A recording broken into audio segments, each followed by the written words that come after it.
They said the land out here remembers everything, even the things men try to forget, and Ethan Calloway never believed a word of it until the morning he dug up something that wasn't gold. The sun had barely climbed over the ridge, casting that pale, dusty light across the canyon floor, when his shovel struck wood instead of stone, a hollow sound that didn't belong beneath 20 inches of hard-packed earth, and he paused, one boot braced against the spade, breath slow, listening as if the desert itself might object to what he'd just uncovered. He cleared the dirt with steady hands, revealing a small box, weathered and split along one edge, the kind of thing a man might bury in a hurry or hide in regret. And when he pried it open, expecting coins or maybe an old revolver, what he found instead was smaller, quieter, and somehow heavier than either, a child's bracelet, thin leather worn soft with age, a single turquoise bead at its center, darkened as if it had seen more years than it should have.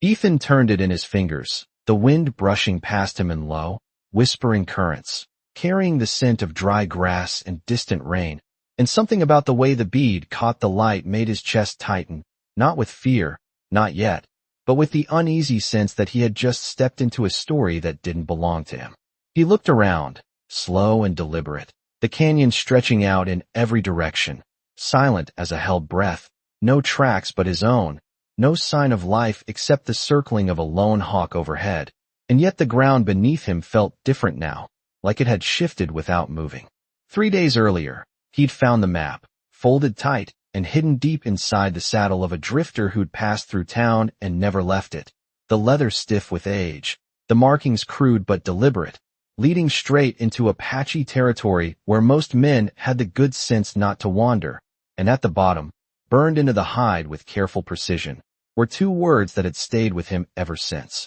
Words he'd dismissed the moment he read them, and hadn't stopped thinking about since. Don't follow. Ethan wasn't a man who believed in warnings without reason, and he sure as hell wasn't one to turn away from. Something buried, so he followed it, mile after mile, through dry creek beds and narrow passes, until the map led him here, to this quiet stretch of land that looked no different than any other, except now he knew it wasn't. He closed the box slowly, the bracelet still in his hand, and for a moment he considered putting it back, covering it up, riding out like he'd never seen it. But the thought didn't sit right, not with the way the air had gone still, not with the way that single bead seemed to hold more weight than it should. Somewhere beyond the ridge, unseen but not unfelt, something shifted, not a sound, not a movement, just the faintest change in the silence. And Ethan Calloway, who had spent most of his life reading the land like a book, realized for the first time that he might be standing on a page that wasn't meant to be read.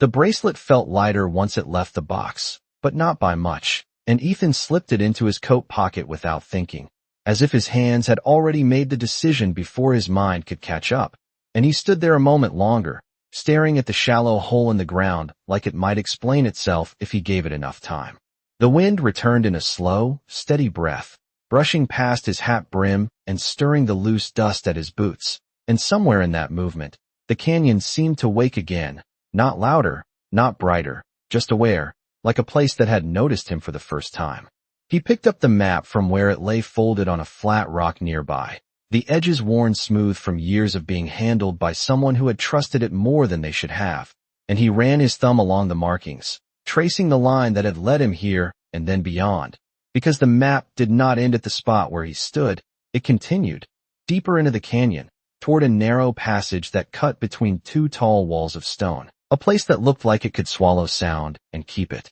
Ethan glanced once more at the disturbed earth, then used the heel of his boot to push some of the dirt back into place, not enough to hide what he had done, just enough to quiet it, and then he turned toward the passage and started walking. The ground shifted under his steps, not unstable, just different, softer in places where it should have been hard, as if time had passed through here unevenly, and he kept his pace steady, each step measured, the way a man walks when he knows he is being watched but cannot say from where. The canyon walls rose higher as he moved forward, the light narrowing into a thin strip above him, and the air cooled just enough to make the sweat on his neck feel sharp. And then he saw it, the first sign that this place had not always been empty, a piece of wood half buried near the edge of the path, smooth on one side, carved on the other, with lines that meant nothing to him but were placed with care, not random, not broken, just left. He crouched down and brushed the dust away, revealing more of the carving, shapes that curved and crossed like a language he could almost recognize but did not understand. And as he turned the piece in his hand, he noticed something else, not the carving, but the way it had been set, angled slightly toward the direction he had been walking, like it had been meant to point, not worn. Ethan straightened slowly, his eyes moving ahead, scanning the narrow stretch of canyon, and that was when he saw her. She stood about 30 yards away, just beyond where the light thinned into shadow, still as the stone around her, her dark hair pulled back loosely, her posture neither tense nor relaxed, just present, as if she had been there long before he arrived and had not moved since. He did not reach for his gun, not because he trusted her, but because something in the way she stood made that kind of movement feel out of place, like bringing noise into a silence that had not asked for it. For a few seconds, neither of them spoke, and the space between them held steady, not hostile,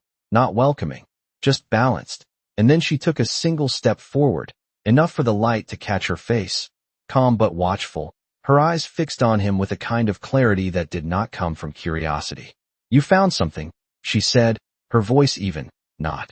a question, not an accusation, just a statement placed carefully between them. Ethan considered his answer, then nodded once, slow and deliberate, his hand resting near his coat pocket without touching it. "Just a box," he said, and the words felt smaller than what they carried. Her gaze did not shift, but something behind it did, not surprise, not anger, just recognition, like hearing a story told in a way she had expected. "And you kept what was inside," she replied, and again it was not a question. Ethan let out a quiet breath through his nose, the kind a man gives when he realizes the conversation has already moved ahead of him. "I did," he said. The wind slipped through the canyon again, softer now, carrying a faint scent of sage and something older, something that did not belong to the present moment, and the woman took another step closer, closing the distance just enough to make the space between them feel intentional. "That map you are following," she said, her eyes dropping briefly to the folded leather in his hand before returning to his face. "It does not lead you somewhere. It takes something from you." The words settled into the air without force, but they did not leave, and Ethan felt them the way he had felt the hollow sound of his shovel earlier that morning, quiet, but final. He glanced past her, deeper into the canyon where the map pointed, then back at her, weighing the path ahead against the presence in front of him, and for a moment, he almost asked what she meant, almost stepped back, almost turned around, but instead he adjusted his grip on the map and took a single step forward, not toward her, not away, just forward, and in that small movement, the choice was made. The canyon did not react to his decision, not in any way a man could measure, but something in the air shifted all the same, a quiet acknowledgement that he had chosen to keep going, and Ethan felt it settle around him like a weight he could not yet name. The woman did not move to stop him, did not raise her voice or step into his path. She simply watched, her gaze steady,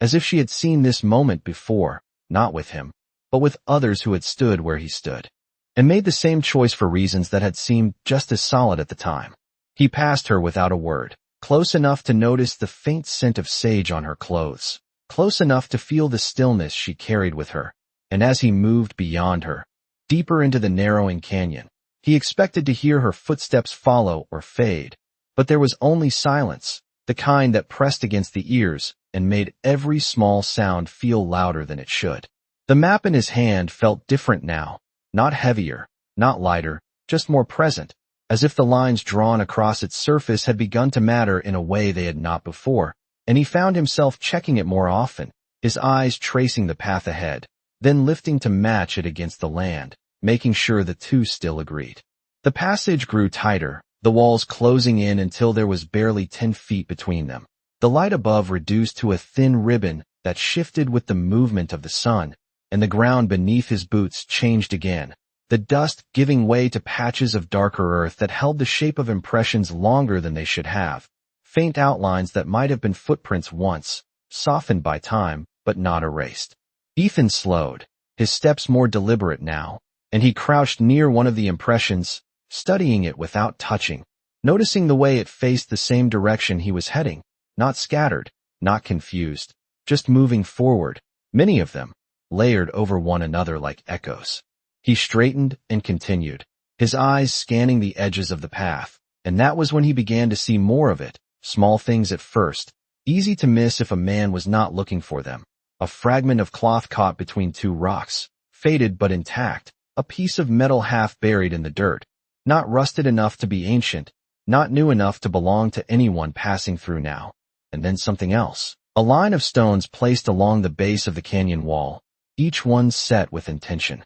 Not random, not natural, forming a boundary that did not block the path, but marked it. He followed that line with his eyes, letting it guide him for a few yards, and at the end of it, he saw a small rise in the ground, subtle, almost indistinguishable from the rest of the terrain, except for the way the earth there held together differently, compacted in a way that suggested it had been moved once and then left to settle. Ethan stopped again, the map hanging loose in his hand now, his attention pulled away from it and toward the land itself, and he felt a quiet unease take hold, not sharp, not urgent, just steady, like a thought that refused to leave. He glanced back over his shoulder, half expecting to see the woman still standing where he had left her, but the passage behind him was empty, the curve of the canyon swallowing the distance, leaving him alone with the path ahead and whatever it was leading him toward. He took another step, then another, moving past the line of stones and closer to the rise in the earth, and as he did, the wind shifted again, carrying with it a sound so faint it might have been imagined, not a voice, not a word, just a presence in the air that felt like memory rather than movement. Ethan paused at the edge of the rise, his eyes lowering to the ground, and without fully deciding to do it, he knelt, setting the map aside, and placing his hand against the earth, feeling the texture beneath his palm, the subtle difference in the way it held together, and he realized then that whatever this place was, it had not been left behind, it had been kept, not by fences or markers, but by the kind of quiet that only exists where something has been decided and not disturbed since. He drew his hand back slowly, the unease deepening into something closer to understanding, though not yet complete, and as he reached for the map again, his fingers brushed against the bracelet in his pocket, the small bead pressing lightly against the fabric, and for the first time since he had found it, he wondered not what it was worth, but who it had belonged to, and what it meant that it had been buried here. The earth did not resist him when he brushed it aside, not in the way hard ground usually does, and that alone told Ethan more than any map could, because land that has been left alone for years settles into itself, becomes stubborn, but this felt different, softer beneath the surface, as if it had once been disturbed with purpose and then carefully returned to silence. He did not dig, not fully, not yet, but his fingers traced the top layer, slow and cautious, uncovering just enough to see what lay beneath without breaking whatever line had been drawn long before he arrived. And there it was again, not gold, not silver, but something shaped by hand, a small object wrapped in cloth that had long since faded to the color of dust. He sat back on his heels, studying it, the map forgotten beside him, and for a moment he simply listened, the canyon holding its breath the way it had all morning,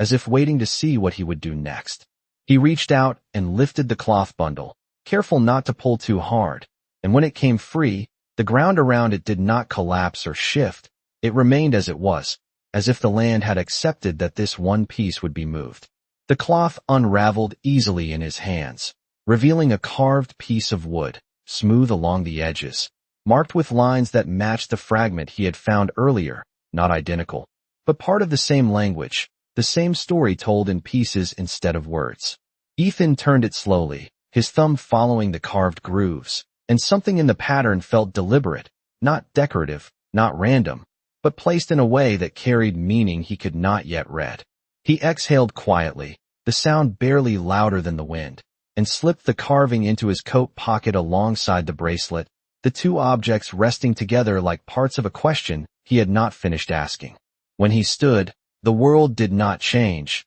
the canyon remained narrow, the light remained thin, but the weight of the place had shifted, not heavier, not lighter, just clearer, and he found himself looking at the path ahead not as a trail to follow, but as something to understand. He picked up the map again, unfolding it with more care than before, his eyes tracing the lines that now seemed less like directions and more like memory, the way they curved and bent around certain areas, avoiding some places entirely while leading directly through others, and he realized then that whoever had drawn this had not been searching for something new. They had been returning to something already known. A sound reached him then, soft but unmistakable, the faint crunch of gravel under a step that was not his own, and Ethan did not turn immediately. He did not reach for his gun. He simply waited, letting the sound settle into the silence before he acknowledged it. When he finally looked back, she was there again, closer this time, standing just a few yards away,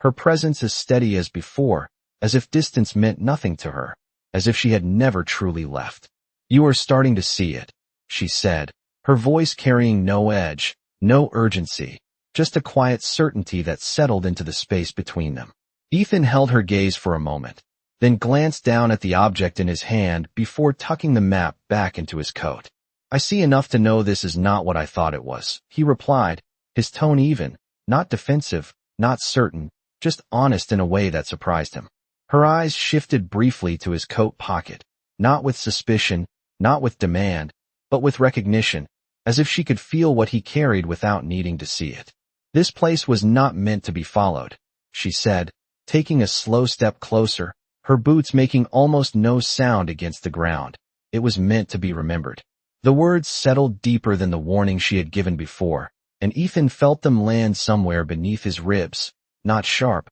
not heavy, just present, like a truth that does not need to be explained to be understood. He looked past her again, toward the deeper stretch of canyon where the map still pointed, the line continuing beyond what he had already found, and for a moment the old instinct returned, the one that had led him here in the first place, the need to see where it ended, to finish what had been started, but it did not feel the same now, not as clean, not as simple. He shifted his weight slightly, the objects in his pocket pressing against him with a quiet insistence, and he realized that whatever this path held, it was not waiting to be discovered. It had already been decided, long before he ever set foot here. Still, he did not turn back, not yet, and that was the part he did not say out loud, the part that remained between him and the silence that surrounded them. Because even with the understanding beginning to take shape, there was something ahead that had not yet been faced, something the map had not finished showing him,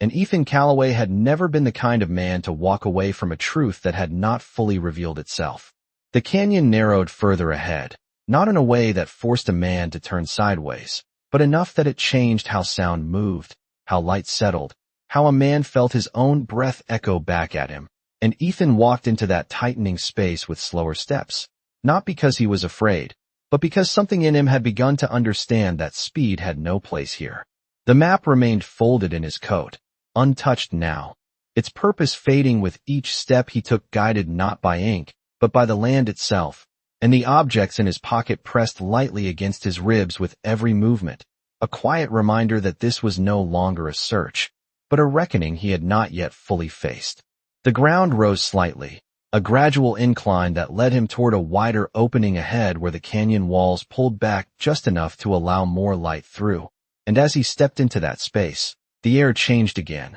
warmer, still, carrying none of the wandering wind that had followed him before, as if this place existed apart from the rest of the desert, untouched by the same currents. He stopped without meaning to, his eyes adjusting to the shift in light, and that was when he saw it, not all at once, not in a single glance, but in pieces that came together slowly, the way truth often does when it has been waiting a long time to be seen. The ground here was different, not marked by one rise or one disturbance, but many, subtle variations in the earth that stretched across the clearing, each one shaped by the same careful hand, each one placed with the same quiet intention, forming a pattern that was too deliberate to ignore and too quiet to demand attention. Ethan took a step forward, then another, his boots sinking slightly into the softer soil, and he realized that he was no longer walking across land that had been forgotten. He was walking through something that had been preserved. His gaze moved across the clearing,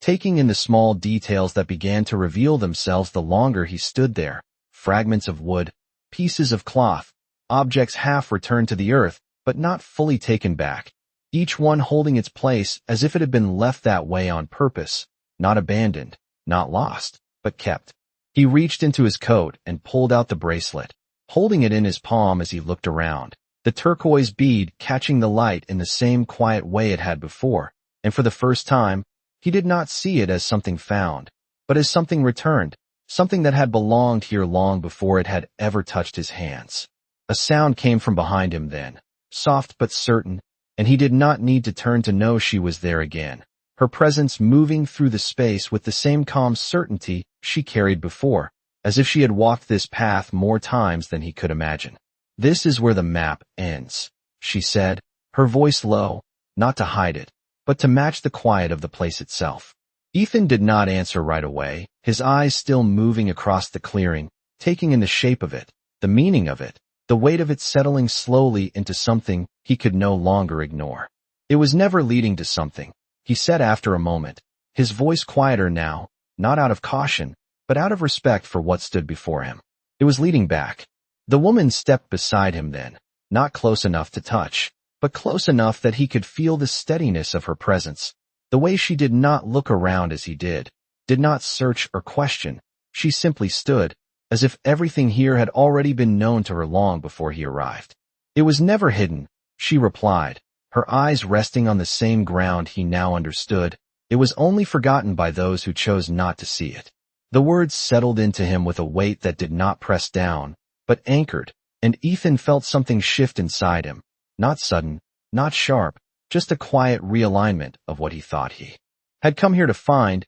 and what he was actually standing in. He closed his hand around the bracelet, feeling the smooth surface of the bead beneath his thumb, and then, without hesitation this time, he knelt, not to search, not to uncover, but to return. The ground accepted the small movement as it had before, the soil parting just enough beneath his fingers as he placed the bracelet back where it belonged, not in the exact spot he had found it, but within the space that held it, within the pattern that gave it meaning beyond its form. He covered it gently, pressing the earth back into place with care that came not from instruction, but from understanding, and when he rose again, the clearing did not change, the objects remained where they were, the air remained still, but something in him had shifted enough that he no longer felt like a man passing through, but a man who had been allowed to witness something that was never meant to be taken. The map in his coat no longer called to him, its lines now empty of direction, and as he reached in and held it once more,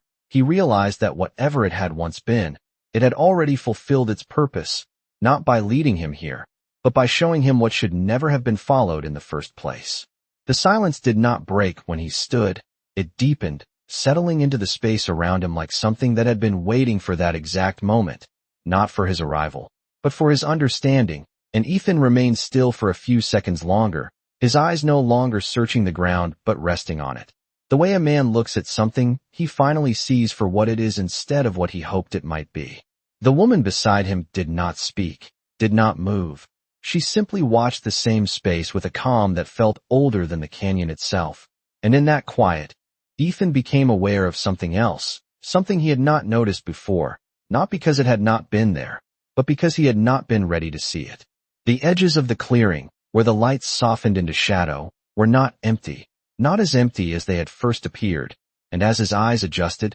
shapes began to take form, not sudden, not threatening, just present, like the outline of something that had always been there, but had chosen not to stand out. Figures stood along the outer line of the clearing, spaced apart with intention, their forms still, their posture steady, and though none of them moved closer, none of them spoke. Their presence carried a weight that filled the space without making a sound. Ethan did not reach for his weapon, did not step back. He simply stood, his shoulders settling into a stillness that matched theirs, and for the first time since he had entered the canyon, he did not feel like he was alone in his choice. He felt like he was being witnessed. He glanced once toward the woman beside him, but her gaze remained forward, not acknowledging the others, not needing to, as if their presence was as natural to her as the ground beneath her feet. "They have been here the whole time," she said quietly, her voice carrying just enough to reach him without disturbing the air. "Not waiting for you, just making sure nothing is taken from here again." The words did not come with accusation, but they carried a truth that did not need to be softened, and Ethan felt it settle into him with a clarity that left no room for denial. He looked back toward the figures, his eyes moving from one to the next, counting without meaning to 10, 20, more beyond the edges where the light faded, their number not overwhelming, not threatening, just certain, like a line drawn in the world that had never been crossed without consequence. He reached into his coat slowly, not out of instinct, but with intention, and pulled out the map, unfolding it one last time, the leather creasing in his hands, the markings that had once seemed so precise now appearing distant, disconnected from the place that surrounded him. For a moment, he held it there, the map between his hands, the clearing before him, the silent figures at its edge, and he understood then that the danger he had followed was never in the land, never in what lay hidden beneath it, but in the way men had once chosen to see it, as something to be claimed, something to be used, something to be taken. He lowered the map slightly, his gaze shifting back to the ground where he had just returned the bracelet, and then, without hesitation, he brought the map closer, folding it once, then again, until it was small enough to hold in one hand, and he knelt once more, not in uncertainty this time, but in decision. The earth parted easily beneath his fingers, as it had before, and he placed the folded map into the ground, not deep, not hidden, just enough to return it to the place it had tried to take him from, and he covered it with care, pressing the soil back into place with slow, deliberate movements that left no sign of disturbance beyond what the land had already accepted. When he stood again, he did not look at the figures right away, he did not seek their reaction or their judgment. He simply let the moment settle, the act completed without witness needing to be acknowledged. The woman stepped forward then, just slightly, her eyes lowering to the ground where the map now rested, and for the first time since he had seen her, something in her expression softened, not into a smile, not into relief, but into a quiet recognition that required no words. "You understand now," she said, her voice no louder than before, but carrying something different, something that felt less like a warning and more like an acknowledgement. Ethan nodded once, the motion small but certain, and when he finally turned his head to look toward the edge of the clearing again, the figures had not moved closer, had not raised their voices, they remained where they were, their presence unchanged, but the weight of it had shifted, no longer pressing, no longer questioning, just there, as it had always been meant to be. And in that stillness, Ethan Calloway realized that some places are not protected by force, not guarded by walls or weapons, but by something quieter, something that waits to see what a man will do when no one is stopping him,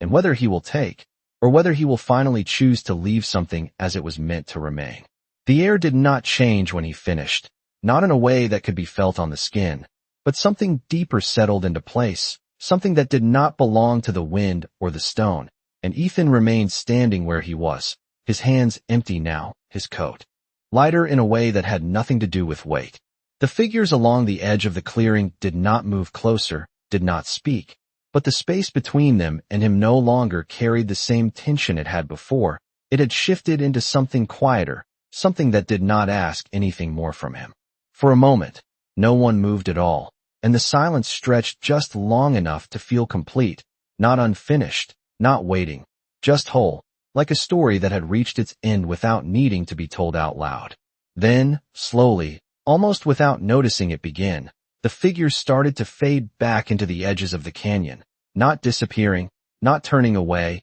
but stepping back into the spaces they had come from, their shapes blending once more with shadow and stone until the clearing returned to what it had been when Ethan first stepped into it, open, still, and undisturbed. He watched them go without turning his head, his eyes steady, not tracking each movement, just acknowledging the change, and when the last of them was no longer visible, the canyon felt different again, not empty, but at rest. The woman beside him did not follow them. She remained where she was, her posture unchanged, her gaze still resting on the ground that now held both the bracelet and the map, and for a while neither of them spoke, because there was nothing left that needed to be said about what had already been understood. Ethan exhaled slowly, the breath leaving him in a way that felt final, and he took a small step back, not away from the place, but out of it, his boots finding firmer ground at the edge of the clearing, where the earth returned to the harder, untouched surface of the canyon path. He paused there, just at the boundary, and turned his head slightly toward the woman, not fully, just enough to meet her eyes. "I did not come here looking for this," he said, his voice quiet, not uncertain, but thoughtful in a way it had not been before. She did not respond immediately, her gaze holding his for a moment longer before she looked past him, toward the narrow passage he had followed to get here, as if the path itself carried part of the answer. "No one ever does," she said at last. Her tone even, not dismissive, not comforting, just true in the way that did not require agreement. Ethan nodded once, the motion small, and he turned fully then, facing the path back the way he had come, the canyon stretching out before him in the opposite direction now, familiar in shape, but not in meaning. He took a step, then another, his pace steady, not hurried, not hesitant, and with each footfall, the distance between him and the clearing grew, not just in space, but in something else, something that felt like the closing of a door that had never been meant to stay open. The light widened as he moved back through the passage, the thin ribbon above him slowly expanding, the air shifting with it, carrying the faint movement of wind once more, and the sounds of the desert returned in small ways, the rustle of dry grass, the distant call of a bird, things that had been absent before but now felt like part of the world again. He did not look back, not because he could not, but because he did not need to, the place behind him no longer something to check or confirm, but something that had already settled into its place in his memory. After a few minutes, the path widened enough for him to step off to the side, and he paused there, resting one hand against the rough surface of the canyon wall, feeling its texture beneath his palm, solid, unmoving, a contrast to the quiet shift that had taken place within him. He reached into his coat out of habit, his fingers brushing against empty space where the map and the bracelet had been,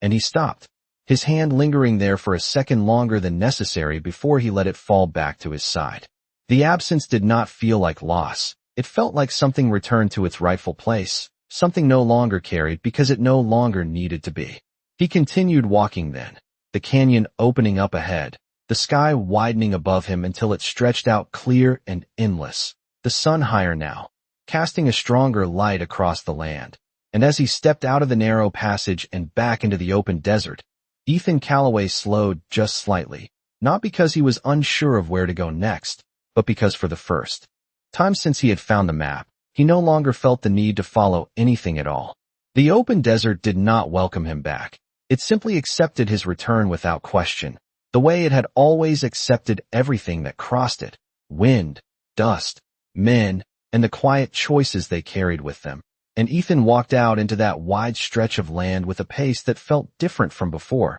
not slower, not faster, just unburdened in a way he had not known he was carrying. The canyon behind him stood silent, its narrow mouth now just another shadow cut into the rock, giving nothing away, holding everything it had always held. And if a man did not know what lay beyond it, he would pass by without a second thought, the same way Ethan might have done 3 days earlier. His horse stood where he had left it, tied loosely to a low branch, its head lifting as he approached, ears turning toward him with a quiet recognition, and he reached out, resting his hand against its neck for a moment, feeling the steady warmth beneath the dust and sun, something simple, something real, something unchanged by what had passed behind him. He untied the reins slowly, not in a hurry to leave, not in a hurry to stay, just moving with the same measured rhythm that had settled into him, and he swung into the saddle with a familiar ease, the leather creaking softly under his weight. For a moment,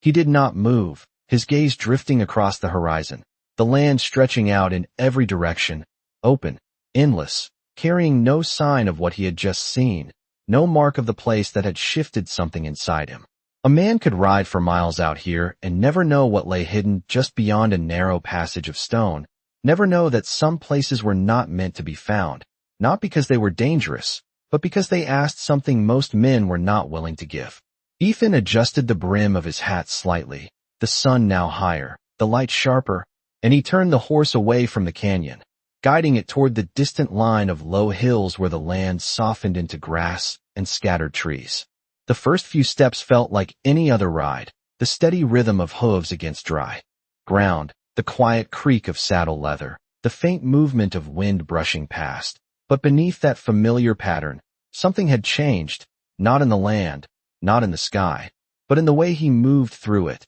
the way he looked at it, the way he understood what did and did not belong to him. After a while, the canyon disappeared behind him completely, swallowed by distance and light, and the world returned to its usual scale, nothing hidden, nothing waiting, just the open stretch of the west, indifferent and vast. He rode for nearly a mile before he slowed, not because the path demanded it, but because something caught his attention off to the side, a small cluster of stones arranged near the base of a lone tree, not unusual in itself, but placed with the same quiet intention he had come to recognize. He guided the horse closer, stopping a few yards away, and studied the arrangement, the way the stones formed a simple line, pointing not toward anything obvious, not toward water or shelter, but toward a direction that held no immediate meaning. Ethan remained in the saddle for a moment, then shifted his weight and dismounted, the ground firm beneath his boots, and he walked over to the stones,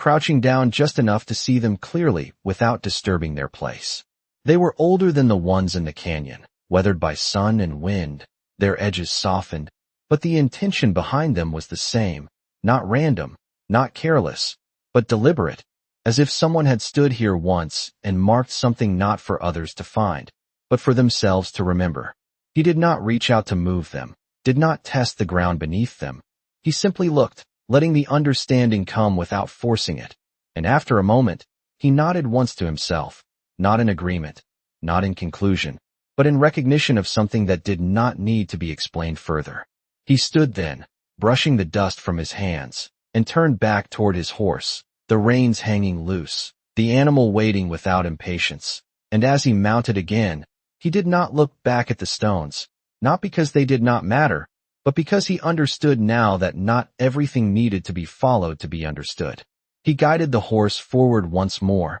the land opening ahead of him, the horizon steady and clear, and as the distance grew between him and the place he had left behind, Ethan Calloway carried nothing with him from that canyon. No map, no token, no proof. Only the quiet knowledge that some paths are not meant to lead you somewhere new, but to return you to the part of yourself that knows when to stop. The sun had begun its slow descent by the time Ethan reached the edge of the low hills, the light stretching longer across the land, turning dust into gold and shadows into something softer, something that did not hide, but revealed in a quieter way. And he rode through that fading light with the same steady pace, his posture relaxed, his eyes no longer searching the ground ahead for signs or markings, but simply taking in the land as it was, open and honest in a way it had always been, only now he saw it differently. The wind picked up just enough to move the dry grass in small waves along the hillside,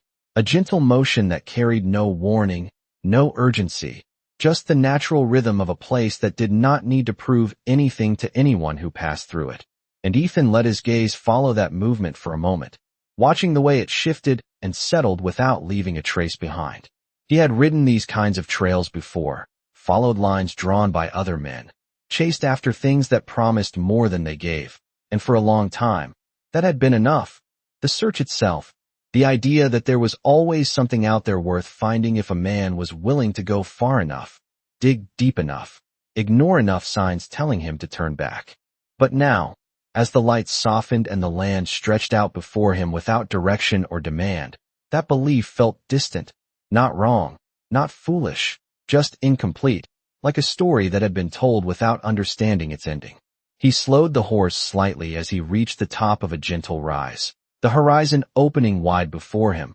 miles of open land with no clear path, no markers, no maps needed to cross it. And he stopped there for a moment, letting the stillness settle around him once more, not the heavy silence of the canyon, but the open quiet of a place that held nothing back and nothing hidden. His hand rested lightly on the saddle horn, the leather warm beneath his fingers, and he took a slow breath, the air cooler now, carrying the faint scent of earth and distance, and in that breath, something in him settled fully for the first time since he had found the map. He did not reach into his coat, did not check for anything missing or anything gained, because there was nothing there now that needed to be held, nothing that belonged to him beyond what he already carried within himself. The memory of the canyon did not press on him, did not demand to be revisited or explained. It simply existed, quiet and complete, a place he had seen and left as it was meant to remain. He turned the horse slightly, not toward any specific destination,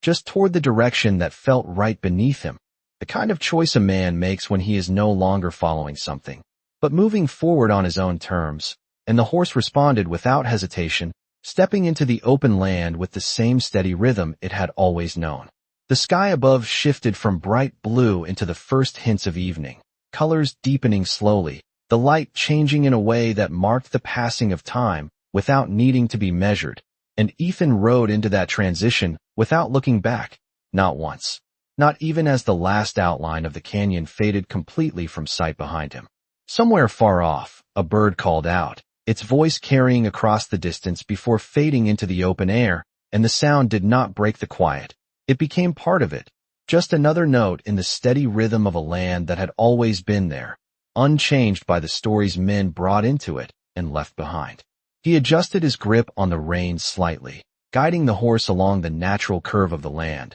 following nothing more than the shape of the ground and the pull of the horizon. And for the first time in a long while, there was no question in his mind about where he was going, because it no longer mattered in the way it once had. Out here, direction was not something written on paper or carved into stone. It was something a man carried in the way he chose to move, in the things he chose not to take, in the places he chose to leave untouched. And as Ethan Calloway rode on into the quiet stretch of the fading day, the last light settling over the land like a promise that did not need to be spoken, he understood something that no map could have ever shown him. That some paths are not meant to lead you to something more. They are meant to show you when you already have enough. And that out here, where the land remembers everything but demands nothing, the truest kind of justice is not found at the end of a trail, but in the moment man decides to stop following it.